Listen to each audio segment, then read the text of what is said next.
Nesta edição do programa TV Direitos Humanos, a gente fala sobre racismo religioso. Eu, Del Souza e Manuel Moraes, recebemos Gilbras Aragão, professor e pesquisador dos programas de pós-graduação em Ciências da Religião e Teologia da Unicap. Começa agora o programa TV Direitos Humanos, o TVDH, que é um projeto da Cátedra Unesco Unicap de Direitos Humanos Dom Helder Câmara, produzido pelos estudantes de jornalismo do projeto de extensão EduComDH, Educomunicação e Direitos Humanos na Mídia, numa parceria com a Cátedra Luiz Beltrão de Comunicação, o Centro Dom Helder Câmara de Estudos e Ação Social, o CENDEC, e o Centro de Cultura Luiz Freire.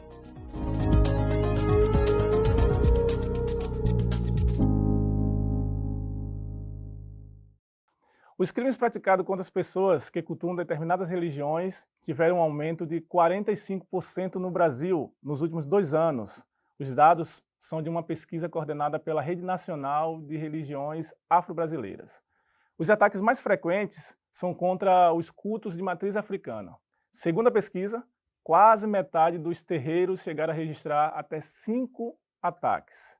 Outro aspecto dessa violência são os ataques de intolerância religiosa, que também acontecem fora dos terreiros, na rua, na escola, no comércio, em locais e repartições públicas. No dia 11 de janeiro de 2023, a lei que equiparou os crimes de injúria racial e racismo aumentou também a pena para quem pratica intolerância religiosa. Depois da sanção presidencial concedida pelo presidente Lula, a punição foi aumentada para uma pena de 2 a 5 anos de prisão. Apesar do avanço, falar apenas de intolerância religiosa pode não ser suficiente para descrever as violências sofridas pelas pessoas que cultuam religiões de matriz africana e indígenas.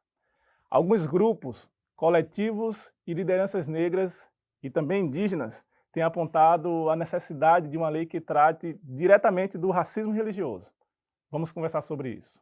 Sejam bem-vindas e bem-vindos ao TV Direitos Humanos. Hoje conversaremos então com o professor Gilbras, né, Manuel, prazer enorme. E para começar a nossa discussão, eu queria trazer já presente essa coisa da nomenclatura, né? Intolerância religiosa, racismo religioso, tem grupos que apoiam, tem grupos que é contrário a essa nomenclatura. Então, professor, o que é o racismo religioso? Para a gente já começar pontuando assim, e saindo de um ponto de partida bem sólido da nossa discussão aqui. Então, Del, a última vez que eu enfrentei esse fenômeno foi no final do ano passado. Eu participei com um grupo de estudiosos de religião que tem uma militância progressista, né, pela defesa do respeito à diversidade religiosa. Participamos em Lima da Assembleia Geral da Organização dos Estados Americanos. E um dos temas tratados, por isso a gente foi lá, da liberdade religiosa. Acabou de sair uma declaração que incorpora boa parte daquilo que a gente aportou como sugestão, mas a situação não foi fácil, porque na porta do centro de convenções se anunciou na mídia que tinham 30 mil pessoas. Devia ter uns 5 mil, de toda maneira era muita gente, e cada pessoa daquelas, Manuel, tinha um pequeno boneco de plástico no formato de feto, para jogar na gente quando entrasse no centro de convenções. Então, eles diziam, eram evangélicos e também católicos tradicionalistas, que aqueles embaixadores e esses estudiosos de religião eram todos ateus e estavam ali para combater a família e combater a religião, eram contra Deus. Então, é uma situação recorrente de intolerância que ultrapassa a questão assim, étnica, a questão racial. E, de fato, esses temas estão ligados a uma interseccionalidade. Não tem a questão religiosa assim, solta dos problemas, dos desafios de gênero, das questões étnicas e, sobretudo, das questões de classe. Né? Então, por que está surgindo essa insistência em a gente, vamos dizer, desenvolver a intolerância religiosa, sobretudo no caso de países que foram colonizados, que tiveram escravidão, feito o Brasil, para um racismo religioso? porque a intolerância religiosa é mais ampla do que simplesmente a questão étnica, mas num país feito o nosso, ela é eminentemente racista e classista. Ela atinge, sobretudo, as comunidades pobres de terreiro, né, sobretudo indígenas e afro-brasileiras, então, e que estão se espalhando, quer dizer, começaram atingindo os símbolos das religiões afro, depois as pessoas afro, atualmente estão atingindo os santos também católicos. Há uma recorrente assim, agressão quase que iconoclasta, né, a essa maneira de expressar a fé através de imagens plásticas, que também está afetando o próprio catolicismo popular nas capelinhas por aí afora. Agora, Manuel, o professor Gil Braz fala sobre essa amplitude, né, da discussão, do tema, as questões que vão surgindo aí. Pensar em direitos humanos num cenário tão complexo, né, complexo no sentido de o quanto que ele pode abarcar aí de questões, assim. Por onde começar ao falar em direitos humanos para essa questão do racismo religioso? Eu acho que passa pela LDB. Você sabe que a Lei de Diretrizes e Bases da Educação prevê que exista o ensino religioso optativo nas escolas públicas ou nas escolas privadas, não destacando as escolas confessionais, como o nome já diz, elas já são confessionais. Mas a educação religiosa, na perspectiva da LDB, perpassa a criação de um conselho em cada estado, formado por especialistas, teólogos de cada religião, e esse conselho ecumênico orienta o ensino a partir da matriz educacional. Então, a educação religiosa no ensino médio é a educação pela tolerância. Então, o que a gente percebe é uma ignorância absurda da sociedade da manifestação religiosa, do que significa aqueles símbolos, do que significa. Porque, veja, isso está dentro do nosso DNA, traduzindo para quem está nos assistindo, né?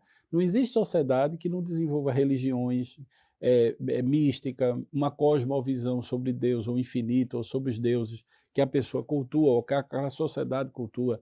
Aquilo está vinculado à sua origem cultural, aquilo está vinculado à sua origem identitária. Então, respeito à diversidade é uma matriz republicana. Agora, quando a Manuel fala sobre essa coisa da educação, é até importante, principalmente porque o professor Gil Braz é um pesquisador nato, né, essa coisa do diálogo interreligioso, essas questões mais da ciência da religião. Professor, trazer a educação para falar sobre esses temas, sobre um tema tão rico para a sociedade, também requer sair do espaço acadêmico e saber um pouco desse contexto, desse espaço, né? Vamos pensar num espaço quilombola, por exemplo, que tem suas crenças, o seu modo de cultuar. Mas também vamos pensar no nosso legislativo, né? As nossas câmaras, e os espaços de fazer política para que esse racismo seja combatido. Qual é o cenário do Brasil hoje com relação a essa questão? Eu participei em 2 momentos de um comitê nacional de respeito à diversidade religiosa. Era um comitê democraticamente selecionado a partir de inscrições de toda parte, pelo antigo Ministério da Cultura, que foi dissolvido na gestão anterior, né, da República. E ali eu pude representar essa bandeira que a gente estuda academicamente, mas precisa se traduzir numa militância pública e política para fazer avançar a sociedade. A gente não está aqui dentro do muro da universidade simplesmente para ficar debatendo, né, descolado das questões da vida das pessoas. Então, fomos lá. E eu, junto com 300 pessoas, me inscrevi numa audiência pública no STF, que o ministro Barroso promoveu para discutir a questão do ensino religioso. Ele selecionou 20 pessoas, eu fui uma delas, passamos o dia discutindo isso no STF, e o ministro Barroso acatou a posição da maioria, dos 20, apenas 2 destoaram de que o ensino religioso na escola pública não deve ser assim uma coisa confessional. Num país com a diversidade crescente como o nosso, deve ser uma reflexão crítica, transdisciplinar, sobre as espiritualidades humanas. Até porque religião você não ensina na escola. É uma coisa muito fina que você tem que fazer uma experiência com todos os sentidos para se abrir para um mistério. Então você faz esse itinerário num templo, numa caminhada.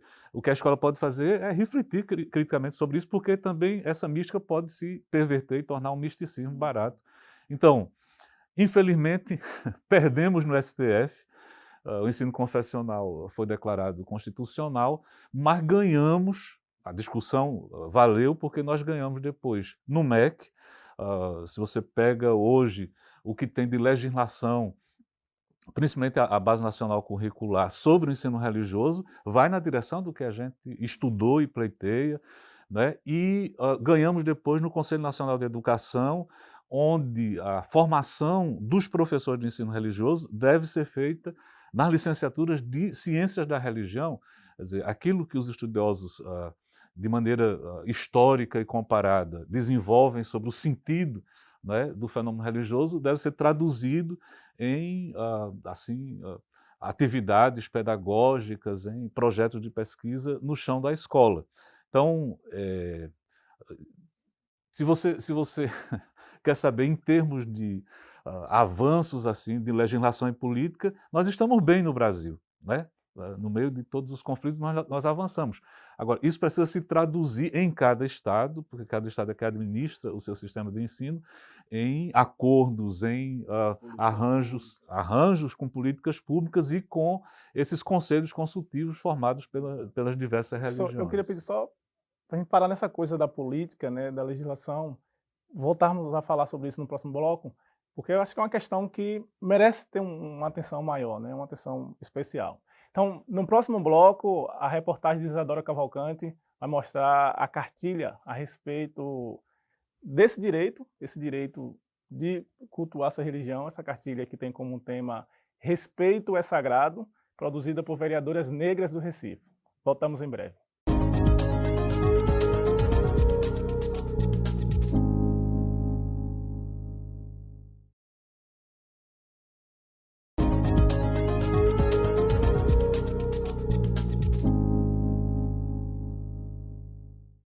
Estamos de volta com o segundo bloco do TVDH. Nesta edição, a gente fala sobre racismo religioso.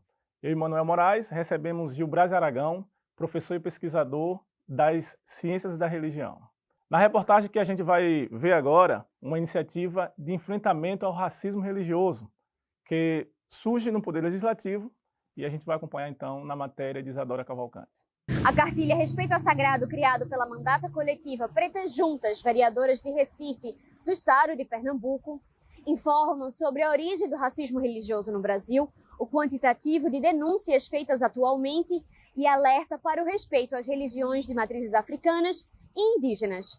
Queremos aqui anunciar que estamos lançando a cartilha Respeito é Sagrado, que aborda o racismo religioso como um problema que deve ser enfrentado de maneira assídua e efetiva, com dados importantes sobre o mapeamento e a falta de dados das notificações de racismo religioso e também com os contatos e iniciativas que existem para atender as pessoas vítimas de racismo. O segundo relatório sobre intolerância religiosa, Brasil, América Latina e Caribe, divulgado pela Organização das Nações Unidas para a Educação, a Ciência e Cultura, a Unesco, revela um aumento nos casos de racismo religioso no país. Foram totalizados 477 casos em 2019, 353 no ano de 2020 e 966 denúncias em 2021.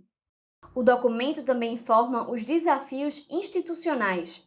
Explica que, devido ao racismo estrutural, a lei do silêncio é utilizada muitas vezes para a propagação do racismo religioso e respaldo legal para tais denúncias de perturbação do sossego, tendo em vista impedir que os ritos de culto de religiões afro-indígenas com os seus batuques sejam realizados.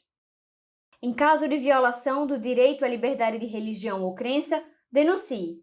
No Disque Direitos Humanos, Disque 100. A ligação é gratuita e vale para todo o Brasil.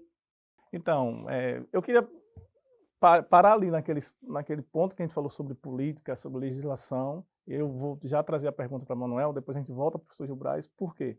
Porque a gente está falando sobre um espaço que todos os dias fala-se em melhorias, em trazer a liberdade, mas que a gente sabe que na prática existe um embate muito grande, assim. Fala-se muito em conscientização da população, da sociedade, mas, Manuel, o primeiro passo não deveria ser, de fato, do poder legislativo, do poder político? Total, veja, a perspectiva da LDB, quando chama, né, as devidas manifestações religiosas, porque no Brasil você não pode ter uma igreja sem CNPJ, então é uma associação civil. Essa igreja, instituição, ela está submetida à Constituição. Então não existe organização religiosa sem estar submetida aos valores constitucionais, como eu disse, a República, não é? Então, quando você tem uma disciplina ou tem uma perspectiva de escola pública republicana, ela tem que manifestar-se, como disse Gil Braz, a diversidade das religiões, né, das opções religiosas que existem na sociedade. E que bom que seja assim, né? Que bom que numa escola pública se trate dos diversos temas, porque nós temos um calendário na sociedade brasileira religioso, nós temos a festa junina, imagine, o Natal, então isso, a Páscoa, então tudo isso pode ser trabalhado de uma forma pedagogicamente orientada, de forma muito inclusiva. Ou isso também pode ser um desastre ecumênico. Então depende da forma como a escola elabora, como os professores são capacitados, então por isso que precisa de política pública. Porque precisa trazer o professor Gil Braz para organizar com os professores uma forma de abordar isso de uma forma ecumênica, a partir dos pesquisadores da ciência da religião, mas também precisa dialogar com as próprias religiões. E para isso precisa de leis, orientações, reuniões, fóruns, né? É possível ser construído fóruns de diálogo interinstitucionais, não é?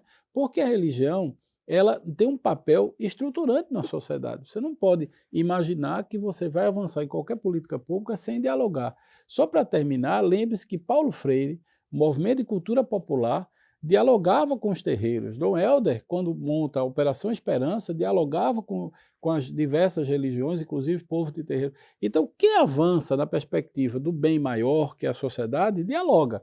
Quem não quer dialogar, encurta, né, transforma esse processo em um sacrifício muito maior para o avanço da sociedade.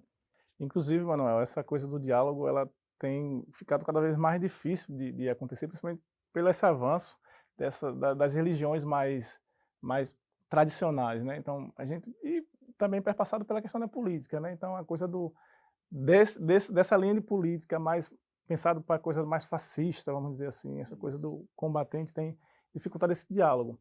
Esse diálogo, se por um lado não vem, professor, por um lado dessas religiões mais tradicionais, a gente está falando aqui de evangélicos, tem até o pessoal mesmo do catolicismo, por exemplo, tem as suas alas que são bem fechadas.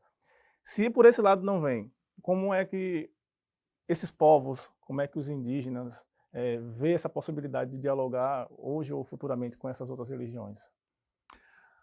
Então, a gente está, assim, bem fornido de legislação, mas não basta lei, né, com medida assim corretiva, tem que ter medida preventiva relacionada à educação não só escolar, a educação cultural do nosso povo, que de uma forma geral precisa passar dos magistérios eclesiásticos para os magistérios acadêmicos na administração das questões religiosas no espaço público. Quer dizer, a gente saiu daquela fase antiga de cristandade e apadrinhamento mútuo entre uma igreja e o Estado, e hoje tem outras igrejas que querem ocupar esse espaço. Quer dizer, no campo republicano e laico, portanto, não é por aí que as religiões podem influenciar a vida pública, não é fazendo aliança por cima, não é com o poder assim, estatal, mas é por baixo, se associando civilmente e traduzindo aquelas inspirações místicas dos seus textos sagrados, dos seus ritos, em valores sociais que devem ser colocados na mesa, né, em função do bem público. Então, aí os animadores dessas religiões, junto com pessoas políticas ligadas a ela, não em nome de uma igreja e não para uma igreja, devem oferecer essa colaboração para a discussão sobre o bem comum, né? Então, as religiões têm o que dizer para a organização do núcleo ético, né, de valores humanos, mas não podem querer impor isso,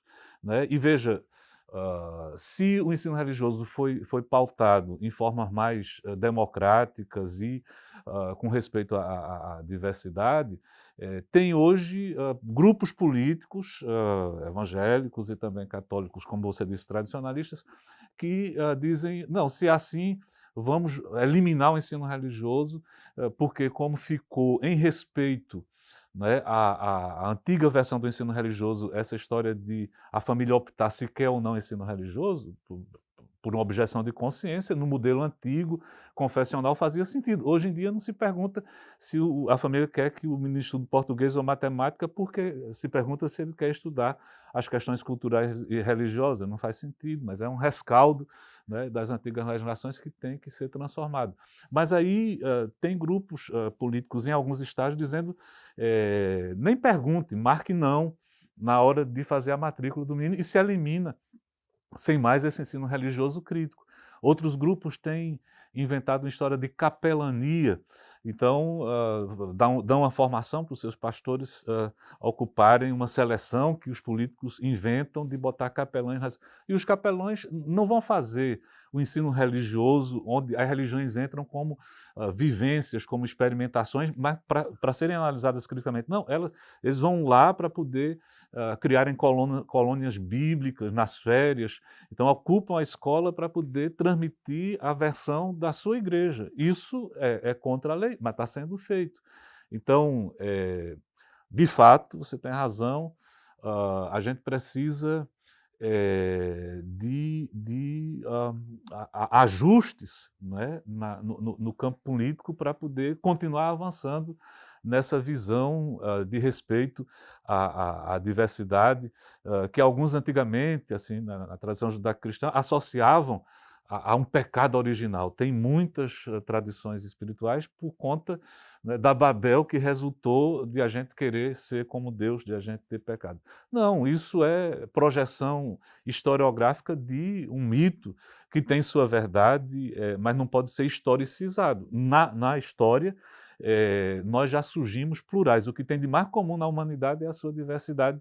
Então, é uma bênção original. E o que uma religião descobre é por causa das outras e é para as outras também como sentido para a vida.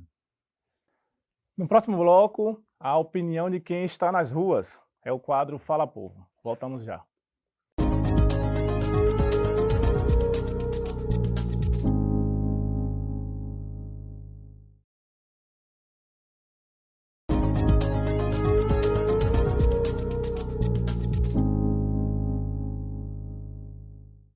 Estamos de volta com o terceiro bloco do TVDH. Nesta edição, falamos sobre racismo religioso. Eu e Manuel Moraes conversamos com Gilbras Aragão, pesquisador no campo das ciências da religião. Agora a gente acompanha o quadro Fala Povo. A repórter Mariana Chagas foi às ruas para saber das pessoas. Quando se fala em racismo religioso, o que vem à sua mente? Vamos acompanhar.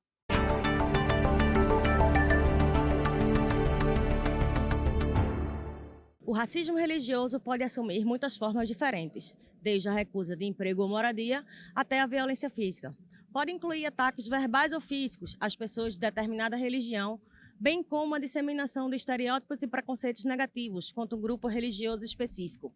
O Povo Fala foi às ruas para saber o que as pessoas acham sobre racismo religioso. O racismo é algo degradante para a humanidade, porque o racismo significa a exclusão de uma outra pessoa simplesmente pela cor da pele ou alguma outra coisa que o valha. Ou seja, o racismo é a intolerância e isso não deve conviver com um ser humano em sociedade e nenhum grupo. E se tratando de religião, mais acentuado ainda. Intolerância, mas não intolerância como a gente costuma ouvir normalmente em jornal, em reportagens sobre ataques a pessoas. Então não é uma intolerância simplesmente estética, cosmética. O pensamento religioso é um pensamento fundamental de estar no mundo, né? Onde você está, por que você existe e o que transcende, não é, a sua existência. Então, essa intolerância é uma intolerância muito mais que a rituais, a ritos, roupas e formas de adorar, mas é uma intolerância mais fundamental contra o seu próprio direito de existir e de se ver no mundo, e de enxergar o mundo, o modo como você enxerga o mundo. Acho que mais é a ignorância, de eu saber qual é a outra religião. A pessoa não conhece, não vai lá conhecer para saber o que é. Muitas vezes eles veem como algo do mal. Por exemplo, o espiritismo mesmo, o candomblé mesmo, mas não necessariamente não é do mal. É uma forma de pensar, de ver como é Deus. A relação a cada religião tem o seu Deus. Às vezes são o mesmo Deus de maneira vista de maneira diferente. Mas não existe, não acho que o racismo religioso, como todo racismo, é imbecil. Então, professor, a gente vê que ainda hoje tem continua essa confusão, essa dualidade desse termo, né? Assim, hoje a sociedade está preparada para falar de racismo religioso, ou a gente vai continuar ainda muito tempo falando sobre intolerância, sobre crime de ofensa à religião? Então, a religião tem uma certa culpa nesse impasse de a gente não estar se humanizando tanto e se abrindo para a convivência com igualdade nas diferenças, porque os santos que nos chegaram foram santos a despeito, por exemplo, de Jesus ser alguém do Oriente Médio, um palestino, e já fizeram pesquisas em cemitérios da época, né, do primeiro ano da nossa Era Comum, lá em Jerusalém, não encontraram esse loiro de cabelos assim encaracolados, nariz arrebitado, com a cara do Jesus que está nas imagens que estão nas igrejas. Então, precisávamos nos reeducar para esse imaginário mais real e mais capaz de ser enculturado, né? Porque o sagrado não é uma coisa de brancos, não é? Europeus de nariz arrebitado. Ele se manifesta, e no caso do cristianismo, inclusive, se manifestou na periferia do mundo, não é? Então, Jesus deveria ser retratado e ressignificado com traços muito mais morenos e negros, para poder as pessoas que hoje estão nessa situação, né, de terem passado pela escravidão, poderem se empoderar, poderem olhar para as imagens do divino e perceberem que elas são dignas, que elas são santas também, não é? Agora, essa linguagem representativa de imagens, de expressão, é coisa própria da religião, da cultura, até da própria arte, mas a política é chamada, tem uma coisa mais concreta, assim. Manuel, se você pudesse falar para a gente, qual a dificuldade de hoje no Brasil a gente pensar em legislações mais diretas, que toquem de fato a questão? Então, veja, eu acho que a gente tem, como disse o professor Gilbras, um conjunto de leis, porque a gente precisa ter uma lei específica. A gente já tem um Código Penal que dá subsídio para uma criminalização de um comportamento, né, que venha a estabelecer uma violência simbólica contra um terreiro, contra uma religião de matriz católica, né, um protestante invadir uma igreja, destruir os símbolos religiosos, isso já está criminalizado.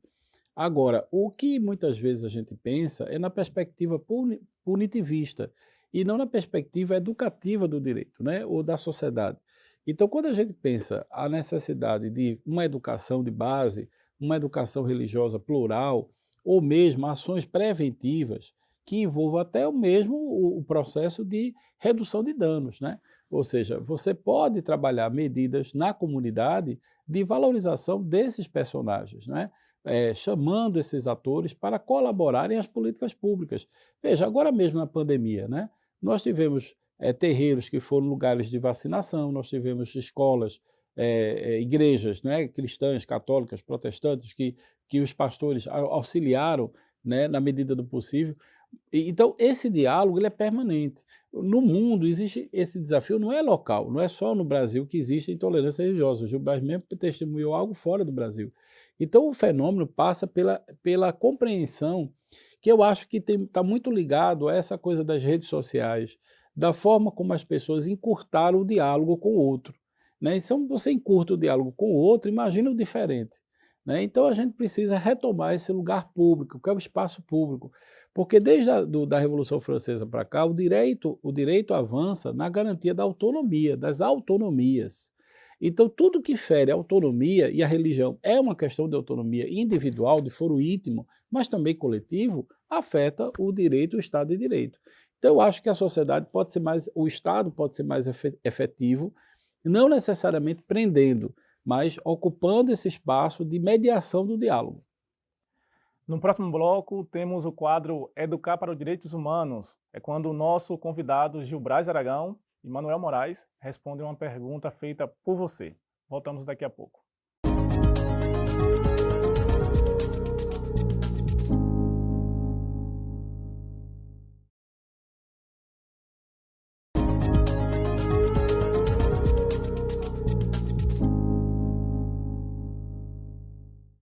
Estamos de volta com o quarto bloco do TVDH de hoje, que fala sobre racismo religioso. Recebemos Gilbrais Aragão, pesquisador na área das ciências da religião.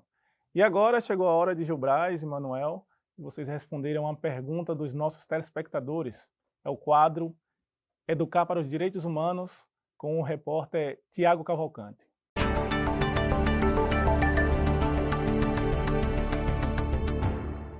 Nos últimos 2 anos, houve um aumento de 45% nos crimes de intolerância religiosa no Brasil.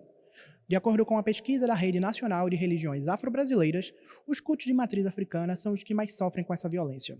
Durante o período estudado, estima-se que ocorreram cerca de 5 ataques à metade dos terreiros do país. Mas será que apenas as religiões de matriz africana sofrem com racismo religioso? Sobre isso, a estudante de jornalismo, Letícia Lima, tem uma pergunta para nossos entrevistados. Quando a gente fala de racismo religioso, nós estamos falando apenas sobre as religiões de matriz africana ou outros tipos de religiões também sofrem esse tipo de racismo religioso? A gente agradece a Letícia Lima pela pergunta. Professor Gilbrais, hoje a gente tem várias religiões. Assim, se você for olhar também para denominações cristãs, denominações evangélicas, até grupos mesmo que ainda não são colocados nesse rol das religiões, a gente vai ter várias expressões religiosas e culturais, né? Mas, assim, pensando nessa diversidade de religiões, a gente pode pregar, por exemplo, o espiritismo, né? Que também é uma outra religião, tem uma certa falta de entendimento sobre essa religião por uma parcela também da sociedade, mas que a impressão que dá é que não sofre tanto preconceito, tanto embate, como uma religião que vem aí do candomblé, por exemplo. Assim. É verdade ou não é verdade? Isso acontece? Para qual grupo é mais forte essa coisa do racismo religioso ou não tem isso? Nós temos cerca de 8.000, alguns dizem até mais, religiões no mundo. No Brasil, pelo menos uma centena tem representatividade. Então, o campo religioso brasileiro, que era fundamentalmente católico, se diversificou com os evangélicos de diversos tipos, né? Mas no âmbito cristão, mas ultimamente com o aumento dos espiritismos e dos grupos sem religião. Então, o drama é que essa novidade de igrejas e de expressões religiosas mais espiritualistas, por conta da nossa história de país colonizado e escravagista, não sofre como os terreiros afro-indígenas, que são invisibilizados, que no caso de múltipla pertença as pessoas inclusive escondem que também frequentam, que recriam a sua fé em cima do muro, nos entrelugares, né, das diversas religiões. Então, a palavra, né, o conceito de racismo religioso se faz necessário para poder a gente prestar atenção ao tipo de intolerância que aqui é praticada. Por exemplo, as pessoas sem religião também são recriminadas, mas não tanto quanto o povo de santo, o povo de terreiro.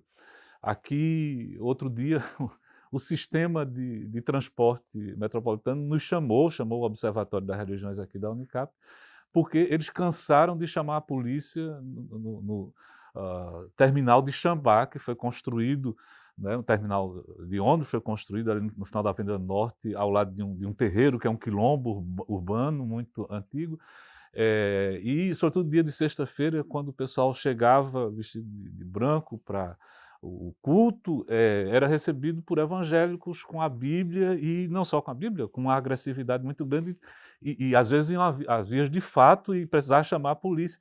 Aí não dá mais para criar tanto BO. O que é que a gente faz? Então, nós fomos e passamos 3 meses visitando as escolas, tendo reuniões com os pais, fazendo história das religiões para as crianças compreenderem que não está certo demonizar, né, os santos do terreiro, para eles entenderem que fé é essa que foi trazida da África para cá, compreenderem o significado, poderem. A gente não pode respeitar nem amar aquilo que a gente não conhece, então precisa reeducar essa criançada que, às vezes em casa, às vezes na sua igreja, ouviu falar de Exu e dos orixás como demônio, que não são. O mal não é tratado como no cristianismo, e essa associação é injusta. No final desses 3 meses, a gente levou o Fórum Diálogos, que tem 15 religiões diferentes que se encontram aqui para promover o respeito à diversidade em Pernambuco, e num sábado pela manhã, lá no terminal de ônibus, a gente ouviu os atabaques dos meninos de terreiro, mas também a Igreja Batista dos Butrins trouxe o seu coral. Então, cada grupo fez uma apresentação artística, e no final a gente plantou um baobá no meio do terminal para sacramentar, né, esse ato simbólico de reeducação da comunidade ali do entorno do terreiro. Acho que isso mostra o quanto é necessário a gente trabalhar com esse conceito do racismo, porque os maiores problemas estão nessas comunidades. E essa situação é curiosa, né? No mínimo curiosa, mas chega a ser triste também, porque tem pessoas que usam da justificativa do perturbação do silêncio, né? Da paz, e para dizer que determinada religião está invadindo o seu espaço, e fazem esse tipo de recorrem à polícia para que esses terreiros sejam silenciados. Professor Manuel, existe um conflito de direitos? Como continuar com esse diálogo? Como fazer com que essas pessoas convivam harmoniosamente nesses espaços? Você tem toda a razão. Quando acontece isso, é uma colisão, não é? Porque há o direito, de fato, a população ter o acesso, né, a dormir, ao sono, enfim, e há o processo de manifestação. O problema é que, muitas vezes, isso não é usado de forma correta. Na verdade, como você disse, é um mecanismo de silenciamento. Porque outras manifestações ocorrem e a mesma lei não é utilizada, né? Então, existe uma seletividade nesse uso policial. Mas, na verdade, é o preconceito, né, que envolve tudo isso. Eu acho que a gente tem avançado em medidas preventivas. Eu acho que a própria polícia já não tem mais aquela vontade que no Estado Novo teve, né? Porque o Estado Novo foi terrível. Os terreiros foram violados. Para você ter uma ideia, a própria geografia dos terreiros da cidade do Recife mudou por conta do Estado Novo. Saiu do centro e foi para a periferia, porque as mães de santos tinham que se cadastrar no DOPS, tinha que ter registros na delegacia e se cadastrar como clubes carnavalescos e não como iarorixás ou sacerdotes, né? Então a gente já avançou, a gente já saiu de um ciclo de muita repressão para um ciclo de, digamos assim, de fatos que acontecem ainda, mas com uma intensidade menos gravosa do que foi no passado, né, recente.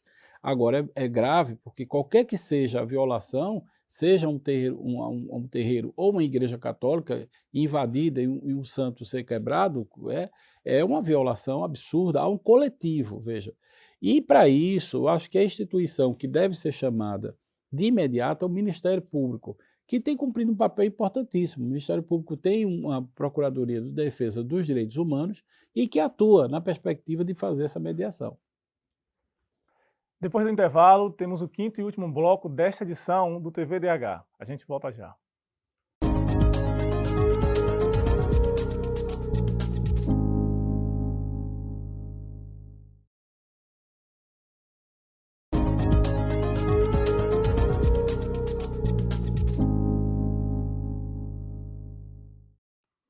Chegamos ao quinto e último bloco do programa TV DH, que nessa edição fala sobre racismo religioso. Eu e Manuel Moraes recebemos o professor Gilbras Aragão, ele que é pesquisador, professor do programa de pós-graduação em Ciências da Religião e do programa de Teologia da Unicap. Ele também é pesquisador na área do diálogo interreligioso do Observatório Nacional de Justiça Socioambiental dos Jesuítas e da Clínica Interdisciplinar de Direitos Humanos, também integrante do Núcleo de Pesquisa em Arqueologia e História da Unicap. Professor Gilbras, a gente infelizmente vai chegando ao nosso último bloco, né? A gente tem tantas questões para tratar, para debatermos aqui nesse programa hoje, mas assim, para a gente não sair daqui também achando que tudo é só negatividade, vocês falam muito disso, né? A gente avançou, teve avanço, mas pensando no futuro, hoje a gente tem uma sociedade mais jovem, né? Os jovens estão se deparando com esses termos, com essa coisa do racismo. Muito jovem também traz em si, em sua cultura, em seu jeito de ser, esse anseio de que haja essa liberdade. Pensando nesse 2023 para 2024 e os anos que vão vir, graças a Deus, para a gente viver. O que é que se tem de expectativa para o futuro com relação a essa questão do racismo religioso?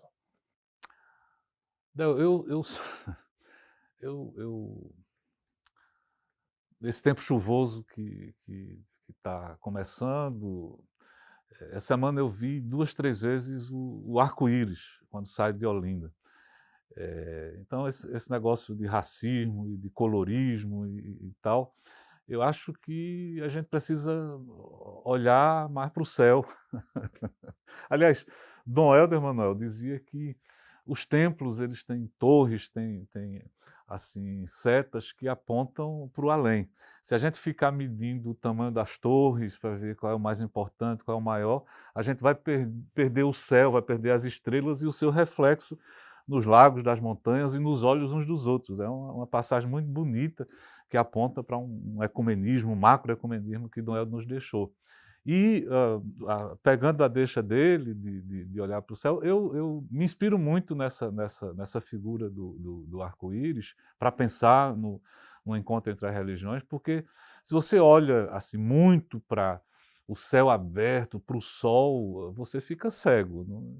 E Deus, quer dizer, o divino, o mistério do real, ninguém nunca viu. Buda dizia, se encontrar Deus em algum canto, mate, porque não pode ser. A Bíblia, aliás, diz, ninguém nunca viu a Deus. Então, quer dizer, o que a gente tem não é o número, a coisa em si, mas fenômenos, aparições da coisa, na verdade, da relação, da interação que a gente faz. Então, toda religião recebe um pouco um toque do mistério, mas projeta também as condições, possibilidades e limites da nossa cultura, das pessoas que estão envolvidas naquela experiência. De forma que elas são relativas, elas precisam se abrir, dialogar. Quando a luz do sol penetra no mundo, na história, na sociedade, ela se multiplica em diversas cores, conforme as possibilidades e limites de cada cultura. Então, tem um terreiro que percebe mais a cor branca, tem uma igreja mais a cor roxa, tem uma catedral mais a cor negra, mas todas fazem parte da mesma luz, são expressões da mesma luz, do mesmo sol. E se a gente quer ascender até a origem de toda a luz, não tem como subir sem se abrir, sem conhecer pelo menos uma outra para poder descobrir, inclusive, quem é, qual é a sua identidade. A gente constrói convivendo com as alteridades.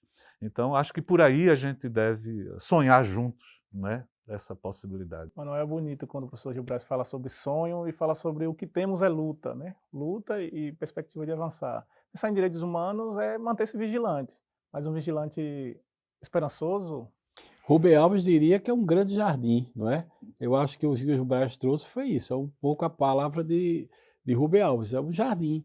E como tal, quando a gente visita um jardim, tem flores diversas, tem cores diversas, e que bom que o jardim é assim, né? Imagina, né, um jardim árido, seco, de uma só cor, de uma só planta, não deixa de ser jardim e vira, né, uma monocultura.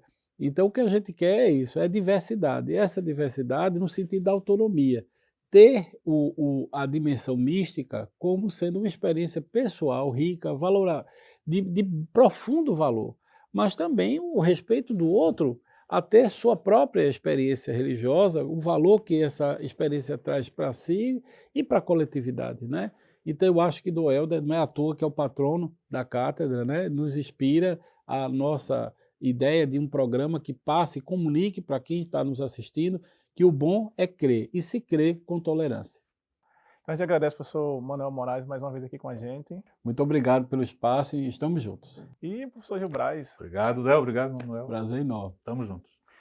O TVDH é um projeto da Cátedra Unesco Unicap de Direitos Humanos Dom Helder Câmara, produzido pelos estudantes de jornalismo do projeto de extensão EduCumDH, Educomunicação e Direitos Humanos na Mídia, numa parceria com a Cátedra Luiz Beltrão de Comunicação, o Centro Dom Helder de Estudos e Ação Social, o SINDEC, e o Centro de Cultura Luiz Freire. Acompanhe a gente nas redes sociais, nosso canal do YouTube. Até a próxima.